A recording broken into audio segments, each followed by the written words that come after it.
Hi Jeremy, it's been a while since our last session.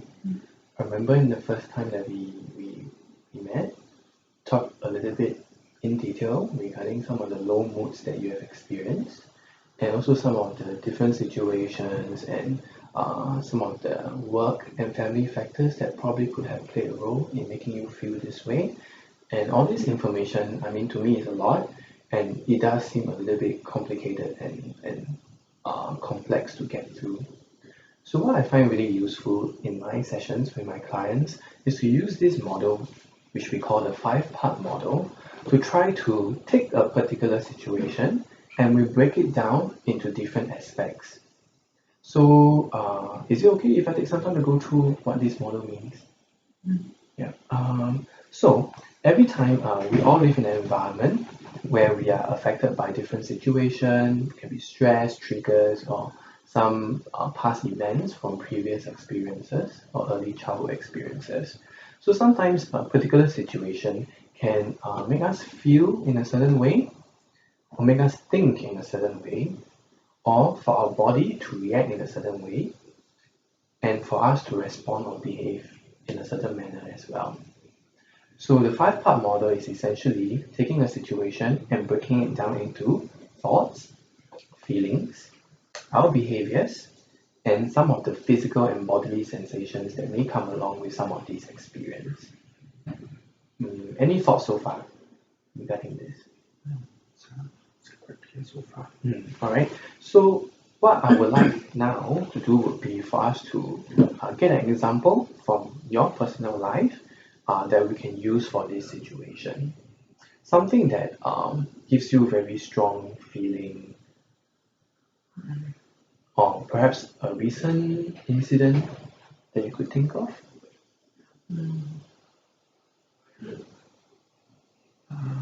Feel sad all the time. I know that's really quite, it's quite frequent. I mean, the thing that comes to my mind is probably about from 6 months ago. I don't know why I thought about it, but it's very striking. Would be when I went to the office after the poor presentation. Oh, I remember you mentioned that before. But that happened like 6 months ago, right? Yeah, But it's okay. I mean, it come to your mind right now. We can go with it. and I remember walking to the office, Okay. and then I saw my colleagues huddled together in a corner, and I'm pretty sure that they were gossiping about whatever happened during the presentation and whatever happened when my boss told me off. Okay. And then after they saw me, they kind of kept very quiet, and then they exchanged glances, and then they went back to their desk. Okay, so they looked at each other. Yeah. Sorry, I'm writing down here. Exchange glances, and then they move to their workplaces. So let me get the context a little bit clearer. This happened right after that presentation that you talked to me about. It didn't go very well, and your boss made comments about you in front of all your colleagues. Yeah, correct. So this was after that. Is it right after that? After the presentation and after I was kind of told off by my boss, I went to the staff lounge and just sat there and just tried to, I don't know, calm myself down. I see. Okay. And when I went back to the office, this was what I saw. I see. And yeah, it made me really, I guess I was very upset, very disappointed, and even a little bit surprised. Yeah, then I remember going back. I remember going back to my table, and I think I slammed some stuff on the table. I see. Yeah. So that's how you reacted to that situation. Yeah, I guess I was angry. I was quite angry also. I had a thought. I was just thinking, sounds like you're revisiting this quite painful memory of going through that experience. How do you feel about us talking about it? Would you feel alright with it? Yeah, I guess. I mean, I remember it because it's from what I told you also. It seems like that's when it all started, like this lonely, this sense of lonely. You're saying that back to when it first started. Yeah, that's as far back as I can remember, and it was a very significant incident because things were not the same after that. Yeah, I hear that. Really, like I can hear that there's a big change. There is a significant event for you as well, and a negative experience. So just now you did mention about something such as you're a bit surprised, upset, and a little bit angry as well. Yeah. So in these 5 areas, your sense of it, where do you think, which box do you think it belongs to those things that you talked about? I guess it's here. Sorry? I guess it's here. So under emotion, I see. Yeah. Okay. Can I trouble you to help me write those down? The emotions that you feel. Would you be okay with that? Yeah. Thank you. So over here you did mention what was it? Surprise, right? Angry.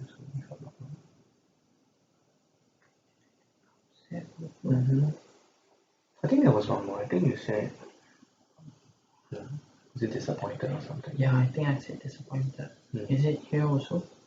Where do you think it will be? I'm not so sure.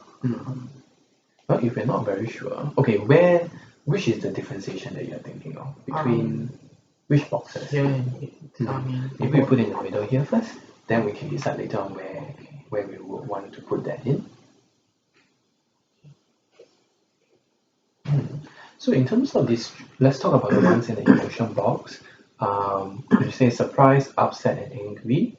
And I also remember that you mentioned you went back to your table and you slammed some things. Oh yeah, I went back to my table and then I kind of slammed my files I was holding.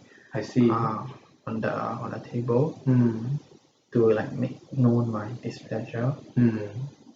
Yeah. So where do you think that would fall into which category? I guess here. Behavior. So behaviors are really more of like how you respond to a certain type of emotion. So if we talk about that behavior, which emotion do you think we're talking about here? That drives that behavior that we're talking about. Yes, both of these. But, anger and upset. Yeah, I think both of them. Sure. So we are talking about anger and upset. Yeah. Good. You do me a favor and write down some of the responses that you had. Okay.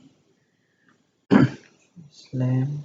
My files on the table to show my displeasure. And then after that, I think after a while I felt upset. And then I slouched and lower my seat. Okay. Because I didn't want to interact. Because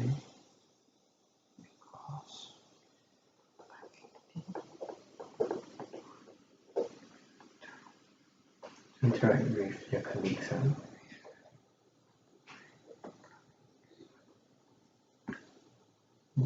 Yeah.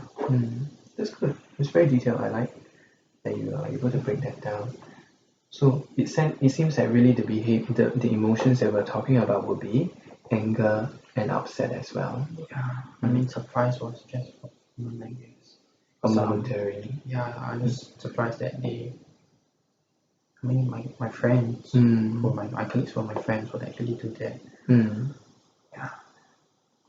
That seemed like something going on there. do you think it could possibly belong to any one of the boxes here?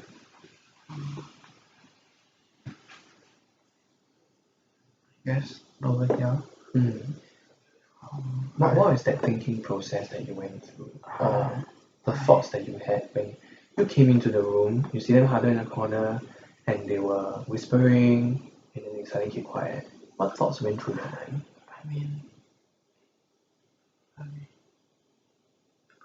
I didn't believe it. So you can't believe it, huh? Okay. That they were talking behind my back. That must have been a very difficult How can they thought do to have. I thought we were friends. I see. So here I can see two different type of processes. One is more of like, this one will be more of the surprise. So you're talking about like, oh, I can't really believe that they're talking about me behind my back. And then also the other part would be, I thought we were friends. So with these two kind of thoughts that you have, do you have any other types of thoughts? Or any images in your mind when you were experiencing this situation?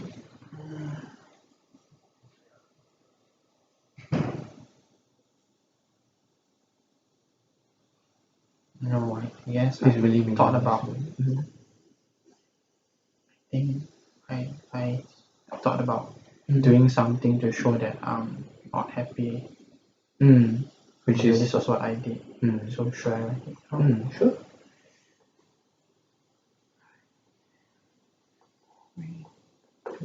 Show your upset. Do something to show my displeasure. See, this is a very interesting thought because, okay, later on we'll revisit that and then we'll see how things are moving along inside these few boxes. So, thank you for sharing with me these thoughts. It's not easy thoughts to share and not easy thoughts to experience at that point in time, definitely. So, thank you for being willing to share that and revisit that with me. And let's take a look at the emotions bit here. So we talk about surprise, angry, and upset. You said that surprise was a bit momentary. Then in terms of anger and upset, which one do you think is a more major flavor that you're getting out of this whole situation?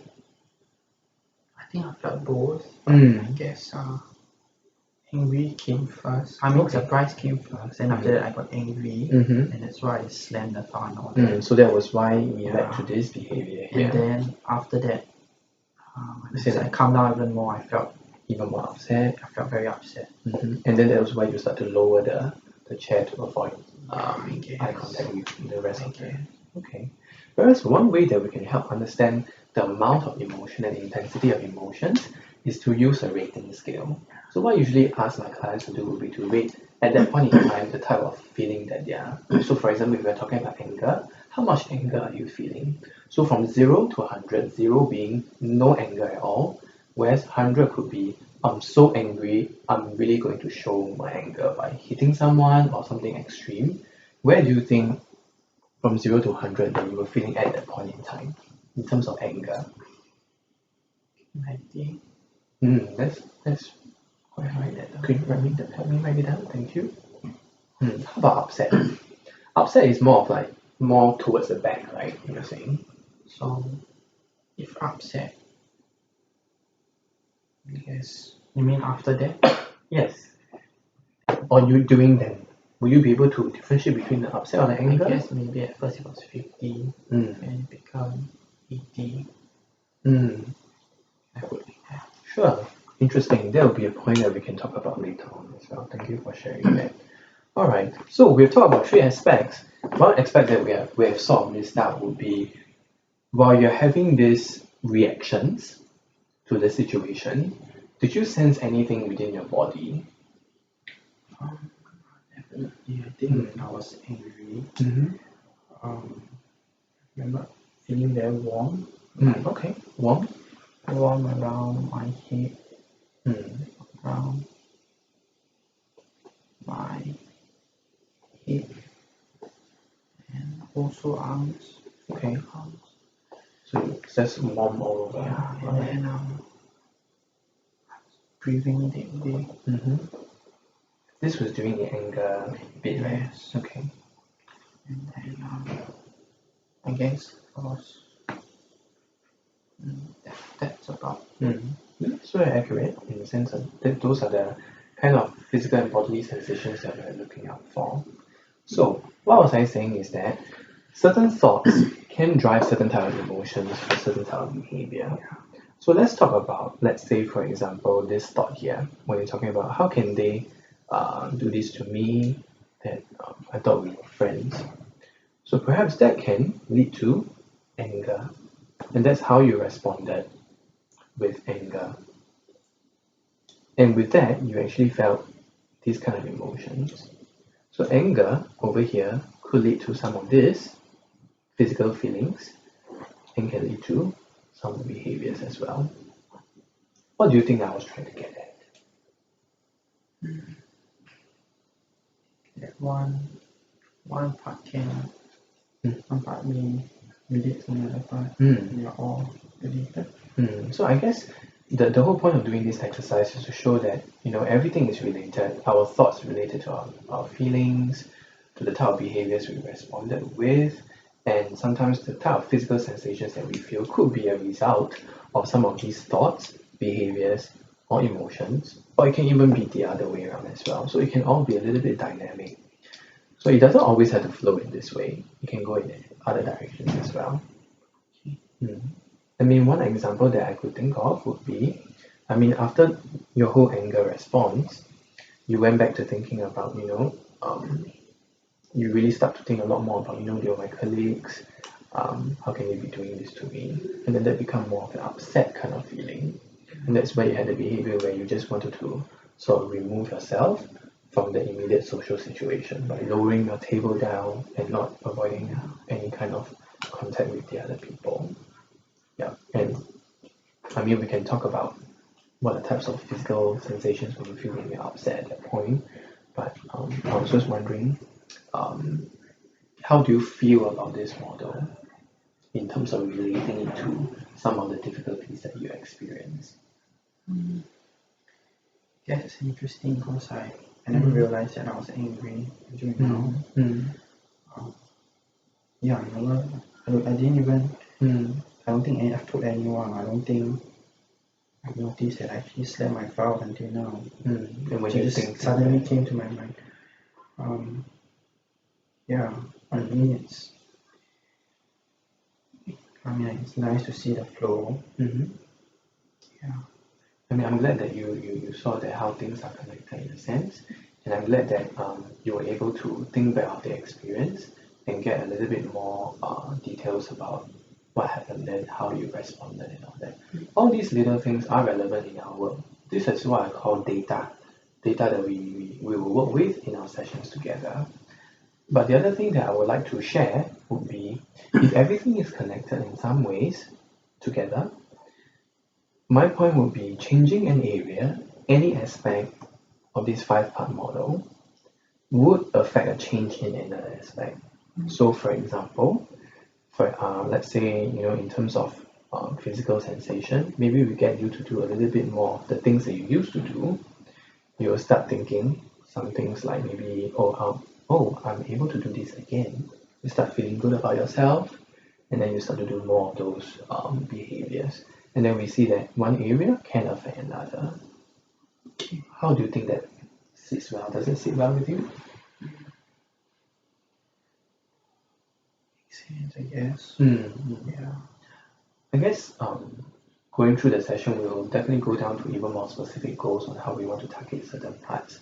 But I think before we really want to go there, I just want to make sure that we all understand the 5-part model in a way that is useful for us as well. So what I usually ask my clients to do would be to take a couple of pieces of this 5-part model back home and to use them as exercise or practices on how to apply it to real life scenarios and situations that you go through. I guess today's session we talk about more of the anger flavor. Perhaps for one of the exercise, we can explore a little bit more about the low moods that you had and what are some of the associated aspects that you had with it. How do you think of exploring or trying out these exercises? Nothing to it. I mean, the next time we see each other will be, I think it's in another 3 days' time. So, what do you think would be a good frequency of doing this exercise? I mean, I have many pieces. As many as you give me, I guess I'm not doing a lot. I mean, okay. I mean, we don't have to do like 10 a day. Is it okay if I suggest maybe 1 a day? Okay. So there will be three pieces until the next time we meet. So specifically, to apply this 5-part model exercise on very particular situation that perhaps make you feel in a certain way or think in a certain way. It can be in a very negative way, like when you're in one of your low mood states. Or it can be if you experience anger again. And if possible, I would really hope that there will be one positive situation that we can perhaps bring in the next session. So perhaps maybe you feel a little bit better that you're able to maybe do a little bit more of the cooking this week, how it makes you feel. So something positive. I mean, try. If let's say it's difficult to find, because I understand in the low moods it can be quite difficult, that's alright. Yeah, but it's really to try practicing these exercises. How confident do you think you'll be able to, are you to bring this in for the next session? I will do it. That's good. I mean, thank you. I really appreciate you sharing with me and also willing to go back and try. Do you think there will be do you foresee any difficulties in having to try or practice one of each in a day? No, I mean the positive one. That I will try, but I'm not sure if there will be anything for me to try. I mean, at this point in time, we're still very early on in our intervention session, so it might take a little bit of time for you to start getting, better moods again. But this is more like an opportunity lah. So if there's a time that you actually feel better, I mean, it'll be even useful to write it down. And all this will be useful data for us to work with, because situations where you actually feel better are situations that we want to capture, because those will be useful information to know what was going right at that point in time and how we can promote and support more of that kind of situation so that you'll be able to change your mood a little bit. Okay. So perhaps you can help me a little bit more in terms of today's session. Could you help me briefly summarize in terms of what we talked about today? You went through this model again with me. I think we did the example. Sure. Give me some homework, I guess, to be able to try to apply to situations that I face my own time. I think some positive also. I mean, one positive and times when I feel upset. Thank you. I mean, that's a very good summary and detailed summary of what we went through. I would like to bring it back to why we do this in the first place. It's really to make sense of all the complicated information that we have, and also for us to know that by breaking things down into different parts and seeing how they're all connected, it gives us avenues to target, and changing one will be able to make changes in other aspects as well. So that's the one thing that I hope that I leave you with today. Okay. So any other things that you'd like to add or feedback for today's session? No, I think you kind of give me some agenda to do for the next few days. So I'll not be doing anything much at home. I see. So perhaps this little exercise will get you through a little bit of stuff. Maybe, we might improve your mood a little bit. We'll see how it goes. Alright, so see you in 3 days time, and this is for you as well. Okay. Thank you so much for sharing all these things, and really putting in the effort and writing down all these as well. I mean, it's very useful information for both of us. Thank you.